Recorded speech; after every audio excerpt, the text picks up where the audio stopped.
আসসালামু আলাইকুম এভরিওয়ান, কেমন আছেন সবাই? রত্নার সুইট হোমে সকলকে স্বাগত জানিয়ে শুরু করছি নতুন আরেকটি ব্লগ। আশা করছি সবাই অনেক ভালো আছেন যে যেখান থেকে আমার ভিডিওটা দেখছেন। আজ শুক্রবার সকাল এখন বাজে 10টার মতো। তো সকালে টুকটাক কাজ করে ভাবলাম একটু ছাদে যাই। ছাদে গাছগুলাতে একটু পানি দিই।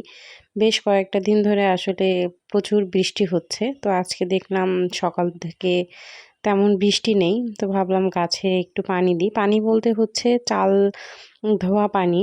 তো ওটাই একটু দিতে এসেছিলাম। আমি শুনেছি যে চাল ধোয়া পানি, ডাল ধোয়া পানি নাকি গাছে দিলে গাছের আ অনেক উপকার হয়। তো এই কারণে হচ্ছে আজকে একটু চাল ধোয়া পানি দিলাম আরকি। আর এদিকে যে গতদিন দেখিয়েছিলাম যে আমড়া গাছটা কিনেছি, ওটা কিন্তু আমি হচ্ছে লাগিয়ে দিয়েছি। কিন্তু আসলে মাটির অভাব যার কারণে হচ্ছে ওর ভিতরে তেমন একটা মানে যেই পাত্রে লাগিয়েছি, এখন মাটি কম এজন্য গাছটা কেমন, কেমন লাগছে আমার কাছে। তো মাটি কিনতে হবে, কিনে তারপরে হচ্ছে বালতিটা পুরা ভরে দিতে হবে। না হলে গাছটা বাঁচবে কিনা জানি না। যাই হোক, আর এদিকে দেখেন আমার পেয়ারা গাছে মাশাআল্লাহ, মাশাআল্লাহ কত পেয়ারা ধরেছে। এই পেয়ারা গাছটা আসলে হচ্ছে আপনার ১২ মাসই পেয়ারা ধরে। মানে পেয়ারা একবার শেষ হয়ে যায়, আবার ধরে, একবার শেষ হয়, একবার ধরে। এরকম পেয়ারাটাও কিন্তু অনেক স্বাদের। মানে আপনার যখন বড় হবে, যদি বড় হওয়া পর্যন্ত থাকে গাছে, আপনাদেরকে অবশ্যই দেখাবো আরকি। আর এদিকে দেখেন আমি ছাদ থেকে নেমে আসার মনে হয় ০.৫ ঘন্টার মধ্যে আবার বৃষ্টি নেমে পড়েছে। তো ভাবলাম বৃষ্টির মধ্যে ১ কাপ চা খাই। আমি আর চা খাবো কি? আমার চা বানানো নিয়ে এসে দেখেই আমার মেয়ে হচ্ছে চা দিয়ে বিস্কিট খাচ্ছে। তো তারপরে হচ্ছে দুপুরে রান্নাবান্নার আয়োজন করছিলাম। কারণ হচ্ছে বাসায় গেস্ট আসবে। গেস্ট বলতে হচ্ছে আমার মামা শ্বশুরের ছেলে আসবে। তো আমার মামা শ্বশুররা যেহেতু হজে আছে, আপনাদেরকে মনে হয় বলেছি। তো ওরা ২ ভাই হচ্ছে বাসায়। তো ওদেরকে আপনাদের ভাইয়া দাওয়াত করেছিল। বলছিল যে দুপুরে আমাদের এখানে এসে খাবা। তো ওরা আসবে এজন্য আমি তো টুকটাক করে আয়োজন করছিলাম। এদিকে বেগুন ভাজি করে নিলাম। আর আমি যে বটিটা দিয়ে কাটাকাটি করছিলাম ওটা হচ্ছে ফোল্ডিং বটি। আমি সততা কর্মকার স্টোর থেকে নিয়েছি। এত সুন্দর বটিটা, মানে কাজ করে এত আরাম। আমি তো বেশ কয়েকটা দিন ধরে আসলে ওটা ব্যবহার করছি। বেশ কয়েকটা দিন বলতে মাস হয়ে গিয়েছে, ১ মাস। এত ভালো এই বটিটা আসলে কি বলবো? মানে একদমই আমি ১ মাস ব্যবহার করছি, একদমই ধার যায়নি। কারণ লোহার হচ্ছে আপনার যদি লোহার বটি হয় তাহলে মনে হয় ধারটা সহজে চলে যায়। কিন্তু এটা যেহেতু অরিজিনাল ইস্পাত এজন্য মনে হয় ধারটা এখনও রয়ে গিয়েছে।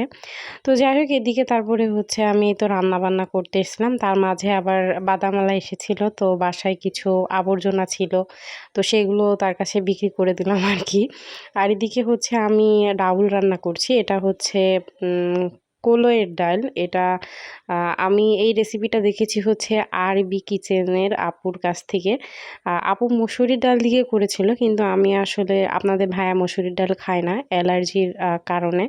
তো যার কারণে হচ্ছে আমি কুলোর ডাল দিয়ে রান্না করেছি। খেতে কিন্তু খুব মজা হয়েছিল আরকি। তো এই তো তারপরে হচ্ছে এদিকে মাংসটা বসিয়ে দেবো। মুরগির মাংস রান্না করছি। তারপরে হচ্ছে আপনার ঝিঙে দিয়ে মাছ, ডিম ভুনা, বেগুন ভাজি, ডাল এই তো মানে আমার সামর্থ্যের মধ্যে যা ছিল আরকি সেগুলোই করার চেষ্টা করেছি। তো এদিকে আমি রান্না করছিলাম আর ওইদিকে কিন্তু অঝোরে বৃষ্টি নামছিল। মানে বৃষ্টি নেমেছিল আরকি। তো আমি আপনাদের ভাইয়াকে বলছিলাম, "এত পরিমাণে বৃষ্টি হচ্ছে, ওরা কি বৃষ্টির মধ্যে আসবে?" তো আলহামদুলিল্লাহ আল্লাহর রহমতে ওরা আসার আগেই বৃষ্টি থেমে গিয়েছিল। তো ওরা কিন্তু এসেছিল বাসায়। এতগুলা তরকারি রান্না করেছি তার মধ্যে কিন্তু আমার এই ঝিঙের তরকারিটা বেশি মজা লেগেছে। কারণ হচ্ছে ঝিঙের তরকারি আমার খুব পছন্দের। মাছ দিয়ে রান্না করলে কিন্তু খুব মজা লাগে আরকি। তো আর এই যে দেখেন ডালটা আমি হচ্ছে আ বাসি দিয়ে নিয়ে তারপরে হচ্ছে সিদ্ধ করে নিয়ে বাসি না সরি, সিদ্ধ করে নিয়ে দেখেন এটা কি সুন্দর হয়েছে। তারপরে হচ্ছে এটা বাগার দিব। ডাল সিদ্ধ করার সময় হচ্ছে আপনার ওই একটু কাঁচামরিচ, একটু পেঁয়াজ, তারপরে হচ্ছে একটু আদা রসুন বাটা, লবণ, একটু তেল দিয়ে আমি সিদ্ধ করে নিয়েছিলাম। তারপরেই তো হচ্ছে কাঁচা মানে শুকনা মরিচ, তারপরে পেঁয়াজ, রসুন, আ আ ছেঁচা, তারপর রসুন একটু ছেঁচে নিয়েছিলাম। তারপরে হচ্ছে জিরা দিয়ে তারপরে হচ্ছে আপনার বাগার দিচ্ছি। অনেকে টক খেতে পছন্দ করেন। তো যারা টক খেতে পছন্দ করেন তারা কিন্তু এর মধ্যে হচ্ছে একটু তেঁতুল দিতে পারেন।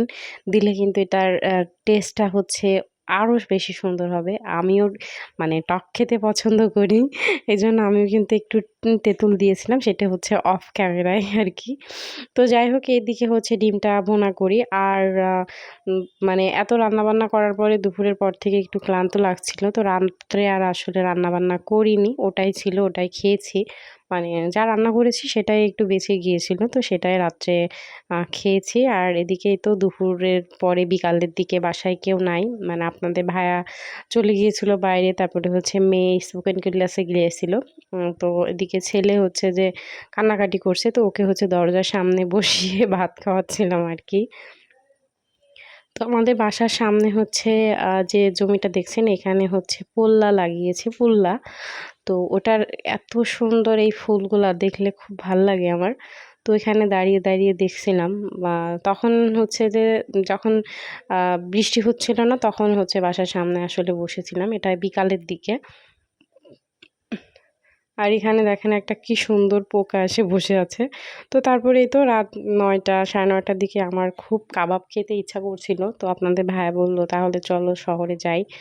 তো আমি বলছিলাম যে, "না থাক এখন এত রাত্রে হয়তোবা দোকান খোলা পাবো না।" কিন্তু বিশ্বাস করেন আমরা যেয়ে দেখি দোকান খোলা আছে কিন্তু দোকানে মানুষ নাই। একজন খাচ্ছিল আমরা যখন যাই। তো তারপরেই তো তারা বাবা-মেয়ে ২ জনে হচ্ছে লেগ পিস নিয়েছে আর আমি হচ্ছে শিক কাবাব নিয়েছি। শিক আসলে। আর পুরি তো থাকবেই। এটা হচ্ছে আমার খুব পছন্দের একটা খাবার। আমার যখনই মন চায় চেষ্টা করি খাওয়ার মনকে প্রাধান্য দেওয়ার আরকি। আর এদিকে হচ্ছে আমার ছেলে তো খুবই মানে আনন্দ পাচ্ছে। সে হচ্ছে এখানে হেঁটে বেড়াচ্ছে। মানে সে একদমই কোলে থাকবে না। সে সবসময় নামার জন্য মানে অস্থির আরকি। তো চলুন আজকের মতো ভিডিওটা শেষ করছি। আ দেখা হবে খুব শীঘ্রই পরের আরেকটা ব্লগে। ততক্ষণ সবাই ভালো থাকবেন, সুস্থ থাকবেন। আর ব্লগটা কেমন লাগলো অবশ্যই, অবশ্যই কমেন্টে জানাতে ভুলবেন না। যদি ভালো লাগে থাকে ভিডিওর এই পর্যায়ে এসে আপনাদের কাছে অনুরোধ করছি আপনারা আমার চ্যানেলটাতে সাবস্ক্রাইব করবেন। পাশে থাকা বেল আইকনটি ক্লিক করে দেবেন এবং ভিডিওটিতে একটি লাইক দিতে ভুলবেন না। তো এই তো আমাদের এই রাতের ঝিনাইদহ শহর থেকে আজকের মতো আপনাদের কাছ থেকে বিদায় নিচ্ছি আমি রত্না। দেখা হবে আবারও পরবর্তী আরেকটা ভিডিওতে। ততক্ষণ পর্যন্ত ভালো থাকেন সবাই। আসসালামু আলাইকুম।